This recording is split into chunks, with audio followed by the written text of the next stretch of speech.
वैसे 23 जनवरी सन 2016 नीतीश कुमार ने शराबबंदी को लेकर मानो श्रृंखला बनाई, मानो ऐसा लगा कि बिहार में क्रांति आएगी और अब शराब बंद हो जाएगी, लेकिन ऐसा हुआ नहीं है। फिर उसके बाद लगातार जब मौतों का आंकड़ा बढ़ा, पिछले कुछ महीनों में आपने देखा होगा छपरा में 70 लोगों की जानें चली गई शराबबंदी से। अब 5 जनवरी से नीतीश कुमार ने समाधान यात्रा निकाली है। सन 2023 में उन्होंने सोचा कि समाधान यात्रा के जरिए राज्य में कुछ समाधान निकलेगा, लेकिन अफसोस इस बार भी वो फेल हो गए। एक बार फिर सिवान में 4 लोगों की जहरीली शराब से मौत हो गई है। बड़ी खबर आपकी टीवी स्क्रीन पर, सिवान में जहरीली शराब से 4 लोगों की मौत। यह मौत का आंकड़ा आगे अभी और बढ़ सकता है, यानी कि सीएम नीतीश कुमार के सभी दावे फेल हो रहे हैं। जब इसके पहले छपरा में मौत के आंकड़े बढ़े थे, आंकड़े सामने आए थे 70, लेकिन सरकारी आंकड़े उसको दर्शाए गए थे 42।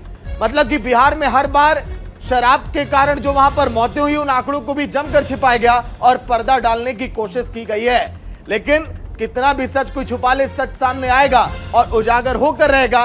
इस खबर ने एक बार फिर वहां पर नीतीश कुमार की सरकार की पोल खोलकर अब रख दी है। निदा बिल्कुल, और ये हाल उस राज्य का है जहां पर शराबबंदी को लेकर बड़े बड़े दावे जो है वो किए जाते हैं, लेकिन शराबबंदी वाले बिहार में एक बार फिर से शराब का कहर जो है वो देखने को मिला है। और चलिए, कुछ ग्राफिक्स भी हमने तैयार किए हैं, उनके जरिए आपको पूरी खबर समझाने की हम यहाँ पर कोशिश करते हैं कि आखिर बार बार बिहार से ये सारे मामले क्यों सामने आते हैं, जहरीली शराब रिटर्न्स हम क्यों कह रहे हैं। उसके लिए आपको कुछ ग्राफिक्स हैं, उनको समझना जरूरी होगा। शराबबंदी वाले बिहार में जहरीली शराब ने एक बार फिर से कहर जो है वो मचा दिया है। और आपको बता दें कि शराबबंदी के बावजूद जहरीली शराब से लोगों की जान लगातार बिहार के अंदर जा रही है। 41 दिन पहले आपको याद होगा छपरा में जहरीली शराब से लोगों की जान गई थी। 41 दिन पहले छपरा में 70 से ज्यादा लोगों की मौत हो गई थी। जहरीली शराब की वजह से 70 लोगों ने जान अपनी गंवा दी थी। और अब सिवान में जहरीली शराब पीने से अभी तक 14 लोगों की हालत जो है वो गंभीर बताई जा रही है। हालांकि कहा यह जा रहा है कि यह आंकड़ा जो है अभी और ज्यादा बढ़ सकता है। प्रशासन ने कुछ भी कहने से इनकार कर दिया है। यहाँ तक कि मीडिया कर्मियों को भी जिस अस्पताल में ये लोग भर्ती हैं वहां नहीं जाने दिया जा रहा है।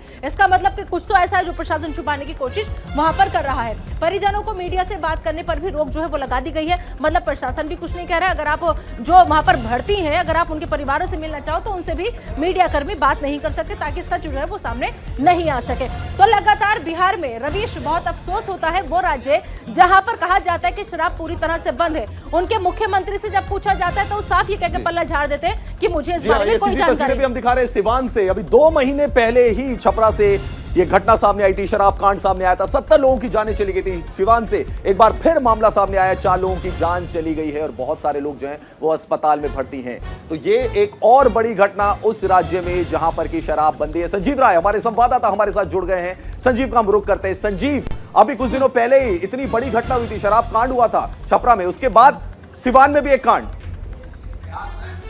संजीव,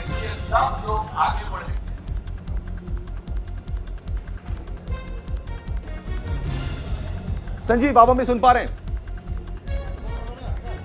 तो चलिए जुड़ने की कोशिश करेंगे संजीव से, क्योंकि संजीव लगातार सुबह से इस खबर पर नजर जो है वो बनाए हुए हैं। लेकिन बहुत अफसोस ये होता है कि बिहार में लगातार शराबबंदी के जो मामले हैं वो सामने आते रहते हैं, बावजूद इसके बिहार सरकार जो है वो शराबबंदी को अपनी सफल एक अभियान के तौर पर लेकर के चलती है। अभी भी समाधान यात्रा वहां के मुख्यमंत्री निकाल रहे हैं। उस समाधान यात्रा में भी उन्होंने इस बात का जिक्र किया था रवीश कि शराब पर पूरी तरह से बैन जो लगा दिया गया है। ये एक बहुत बड़ा चुनावी मुद्दा रहा नीतीश कुमार का कि उन्होंने शराबबंदी को लागू किया था। और लेकिन उसके बाद भी हम देखते हैं कि ऐसे कांड और ऐसी घटनाएं होती रहती है जहां पे कि जहरीली शराब से लोगों की जान चली जाती है।